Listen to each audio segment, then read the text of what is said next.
सोलापूरच्या सिद्धेश्वर तलावातलं हे दृश्य आहे. काल झालेल्या अवकाळी पावसामुळे आणि सिद्धेश्वर तलावात वाढलेल्या प्रदूषणामुळे शेकडो नव्हे तर हजारो मासे मरून पडले आहेत. दरवर्षी वर्षातून एकदा तरी ही घटना घडते. मात्र सोलापूर महापालिका, प्रदूषण नियंत्रण मंडळ आणि सिद्धेश्वर देवस्थान या संदर्भात कोणत्याही उपाययोजना करताना दिसत नाही. त्यामुळे अशा शेकडो माशांना आपला जीव गमावा लागतो. अजूनही तुम्ही सिद्धेश्वर तलावाच्या परिसरात फिरत असाल तर कडेला शेकडो मासे ऑक्सिजन मिळवण्यासाठी धडपड करताना दिसत आहेत.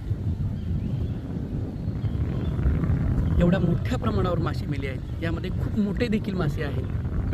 हे चित्र बदलणं गरजेचं आहे. कारण सोलापूर शहरातील सिद्धेश्वर तलाव अत्यंत सुंदर आहे.